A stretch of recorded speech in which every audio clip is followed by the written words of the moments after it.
Reverend Elizabeth Stamper, who's going to speak to us about the power of compassion. Come on. So this morning I am going to talk about the power of compassion and what it is and what it's not, and how we can actually practice and become more compassionate, like Bev's daughter, like so many people already are. And first, I'd like to tell you a story of two incredible human beings. One of them you already know, Mother Teresa, pretty incredible, known for her amazing depth of compassion.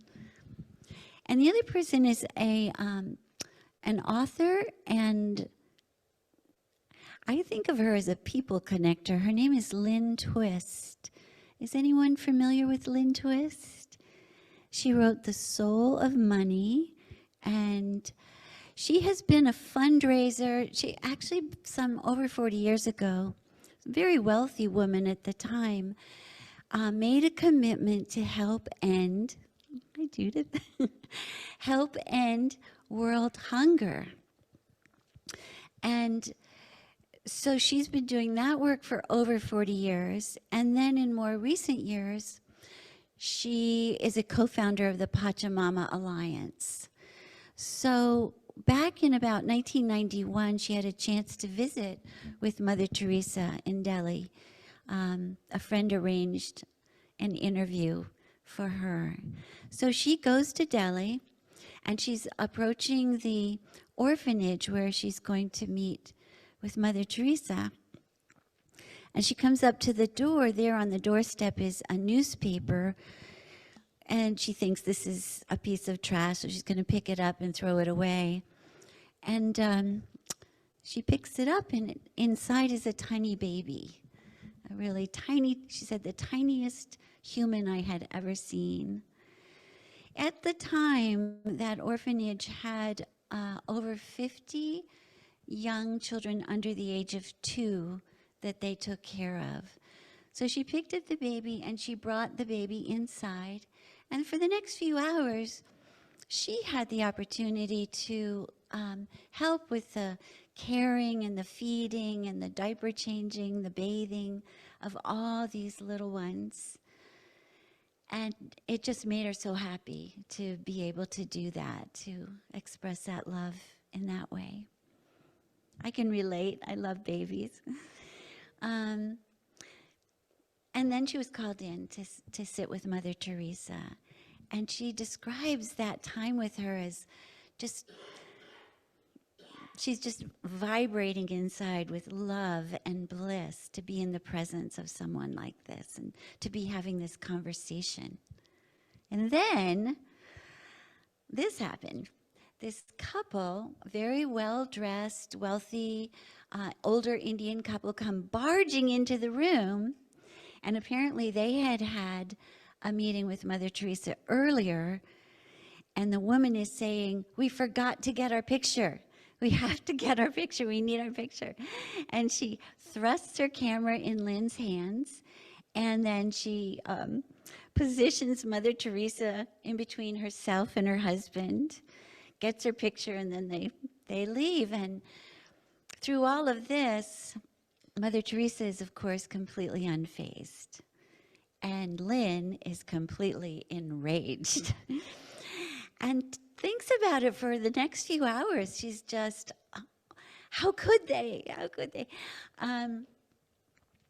And later she wrote a letter to Mother Teresa and saying that I'm so sorry. I realized that I had such judgment about these people, and I just went from being so happy and in the presence of one of the most wonderful human beings on the planet to being this angry, judging, miserable person.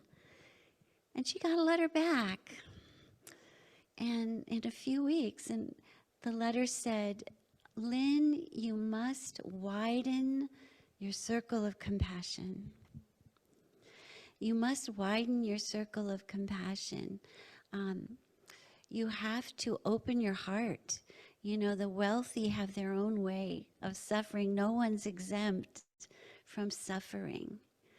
And she took that message to heart, because over the next 30 years, a big part of what she's done with her work with the Hunger Project and the Pachamama Alliance is to connect with very, very wealthy people who are looking for causes, who are looking for ways to commit some of their resources to things that will really help the world, help the environment, and help people who are suffering. And imagine, and she says, it's like, so when I meet with these people, I engage with them on a soul level. She opens her heart. So what is compassion? Isn't it easy to think that compassion is that moment when you see this tiny baby who obviously needs care, and you have something you can do? Your heart opens, you're just, no judgment there, here. Well, maybe a little judgment that there's societies that let these things happen. But, that compassion that just says, this person needs care, and your heart opens, and you just, what can I do? What can I do? It's harder to feel compassion for the people that we judge, for one reason or another. We'll always find people, and sometimes it's the people closest to us, and in a moment, all compassion for them is out the door. They should have known better, right? But it's also really challenging to find compassion for ourselves. I know I work with a lot of people who, and myself too. It's like, how can you find compassion for yourself? Here's one way to do it. If you think of yourself as that infant, or you think of that person you're judging, that really wealthy person, that politician, whatever you're judging, someone who's wounded you, if you think of them as a toddler, and you think that they deserve, every child, it's so easy to see, isn't it? A little baby, a little child, so easy to see how they're deserving of all that love and all that consideration and care. So I had an experience myself, really interesting. It came up in conversation recently with someone. And back in my 30s, I had this lump in my breast, and having it checked out, they thought it was going to be cancer maybe, but whatever they were doing wasn't going to work, so they gave me a date for surgery to take it out. This is back in the 80s, so they might have other things now, but I had a month between now that first day and the date of when I was going to have this surgery. And during that month, I got a lot of hands-on Reiki and energy healing, but I also lay down every day and I listened to a Louise Hay meditation. Who here knows who Louise Hay is? Yeah. She's like the great grandmother, the fairy grandmother of the energy healing movement. And so in that meditation, besides all the deep breathing and relax and let go, she said, think of your mother as a 3-year-old child, and just breathe and send compassion to your mother. And now think of your father as a 3-year-old child. See him just toddling around, and send him that love that he needs. And now think of yourself as that 3-year-old child, and send her that love. And when I went back the day before the surgery to get everything checked out, he could find no trace of that lump. I didn't feel it anymore. He couldn't find a trace of it. So I don't know what happened there, but I believe that a lot of our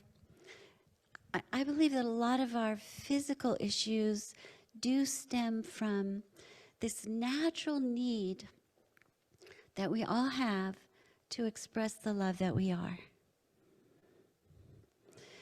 And we would do that. We do that naturally. We do it naturally for the people when we're in a good space and our favorite people are around. It's so easy to love. And when it's so easy, it feels so great. That's the happiest I am. And when we're not loving, it feels so miserable. And why do we not love? It's because of the conditioning that we've all received. Different experiences, but a lot of just the world. You know, when you're really little and you're looking up at the world, you're thinking, that's how I'm supposed to be. I'm supposed to be just like that. And the little mirror neurons in my brain are recording it all. So you can have the best mom in the world who never says a harsh word, but you can see her holding patterns in her body of fear or blockages, her old traumas, and your little body just sees that and it's like, whoop, that's got to be how I'm supposed to be. We absorb it on an unconscious level. So finding all those places in ourselves where we constrict, where we judge, where we hold back the love that we are, that's part of how we become more compassionate people. So compassion is not, it's always good to know what something isn't, right? It's not really empathy. Empathy might be the first stage. But if you go too far with empathy, you're just going to join in someone else's suffering. It's not healthy for you. It doesn't help them. You could be with them without jumping in the sinking boat, right? And that's the cause of burnout for a lot of healers, a lot of people, is, as the Course in Miracles says, true empathy is not to join in suffering. Then that's a challenge because we see suffering and it's like, oh, the heart. Oh, what can I do? So compassion requires us accessing beyond the conditioned mind, beyond these old belief systems, beyond the whatever our unconscious is stored that says, nope, not safe to love here, or nope, not safe to be open in this situation, is to notice that, take a deep breath and go deeper. Go deeper into what? Into what we essentially are. Into what we essentially are. We are that love. We are that compassion. We are that clarity and peace in our deepest self, in our inner core. That's what we are. His Holiness the Dalai Lama also said that everyone will have a natural compassion for the people close to them, but to have the universal compassion, which as a human species we all need to cultivate, to have that universal compassion, we have to practice. You have to work for it. You have to cultivate it in the ways that I was just talking about, of noticing our judgments and being willing to let them go. But they're also just practices. And yesterday on the beach when I was walking, I was thinking about, because this subject's been on my mind for the last week or so, the last lifetime or so. I was thinking of a pretty famous these days Buddhist prayer, the metta prayer. May all people be free of suffering. May all people be filled with loving kindness. May all people be at peace. So that's from the Brahma Viharas. And And I was repeating those. But then all of a sudden, I was just started really looking at people, and what came to me was, I just want them to be happy. So I started looking at people and going like, I just want you to be happy. Not saying it out loud, but I'm wishing you happiness. I'm just sending you happiness right now. I hope you're happy. I hope you, and that started making me feel connected to these people. Like looking at these individuals, strangers, all up and down the beach, and just, what would make you happy? I hope you get that today. And sure enough, before I left the beach, I go walking by this, there's not many people left on the beach except the ones who were there to watch the moonrise. Gorgeous. There's a family, and there's a little girl, she's about, I would guess she was 8 or 9, and she's running in and out of the waves and kind of dancing, and her parents are close by, and the dad is kind of a big guy, and the mom is there. And I just realized, I'm looking close and I'm realizing the dad is dancing and the girl is too. She's dancing too, even though she's like 15 feet away and in the waves. They're looking right at each other and they're both dancing. And I thought, like, now he's already happy. He's dancing. So,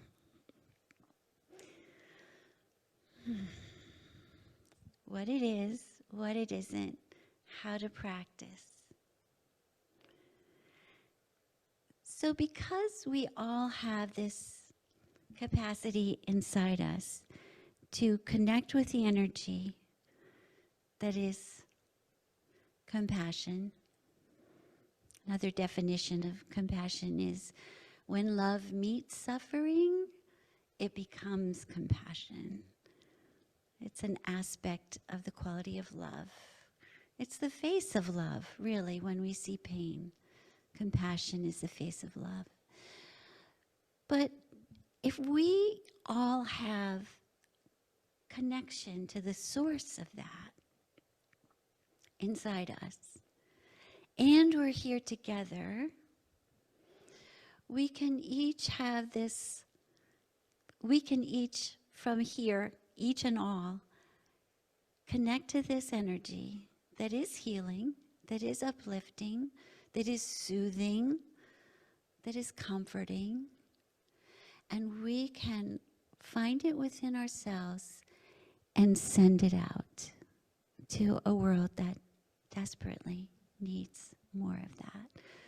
So let's do that right now. I'd like to invite you to close your eyes. Maybe put your feet on the floor and feel your feet touching the earth. And both feel your love for the earth and then feel your compassion for where the earth is hurting.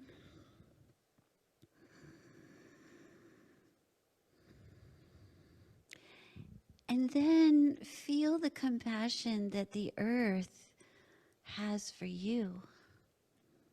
And breathe that in.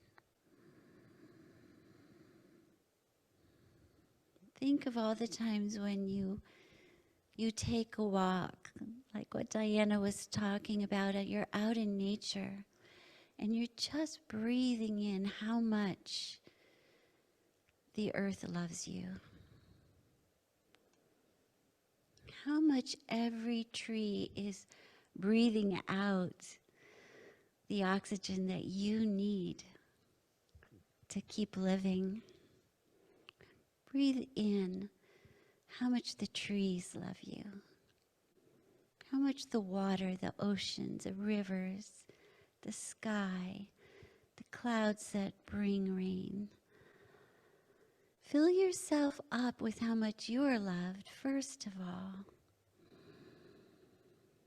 And then just choose one person, maybe a person who's struggling, or maybe a person who's easy to love, and just extend to that person, that one person, like a ray of love or light out of your own heart, and see them standing in the warmth and the light of the love you're sending them right now.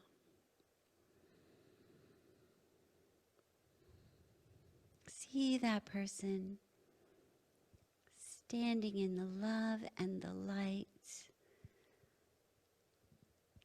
that you're sending right now.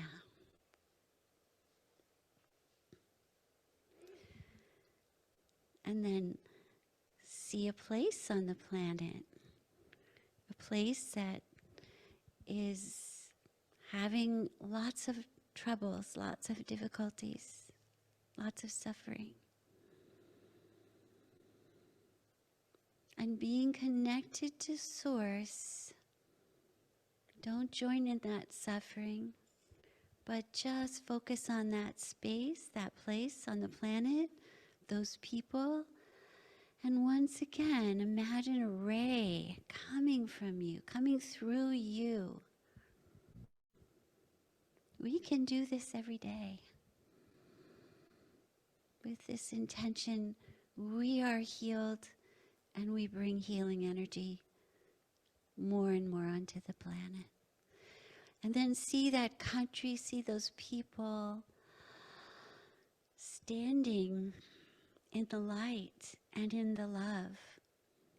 All those prayers,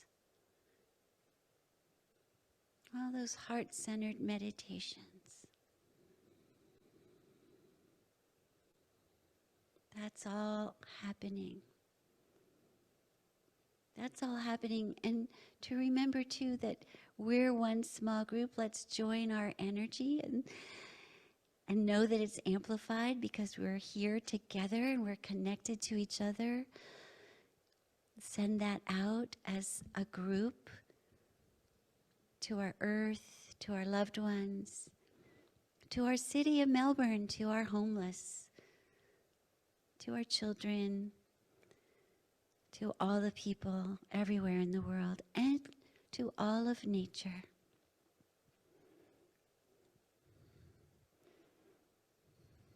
As Einstein reminded us, you know, we can live in a prison inside ourselves, a prison that's small. It's made up of this optical delusion of our consciousness that we're separate from each other. And then he invites us to know we can free ourselves from these prisons, our internal prisons. We free ourselves by widening our circle of compassion to include every living thing and all of nature in its beauty.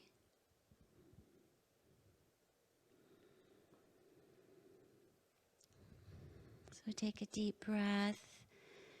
If you're comfortable, you may want to just bring your hands over your heart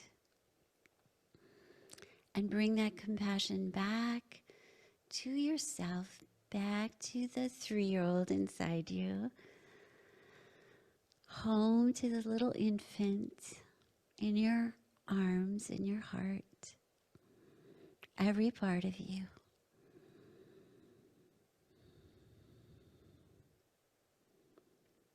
And may it be so.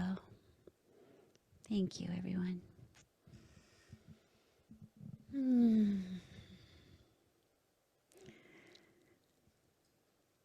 So I think if Albert Einstein and Mother Teresa said something, widen your circle of compassion, expand your circle of compassion.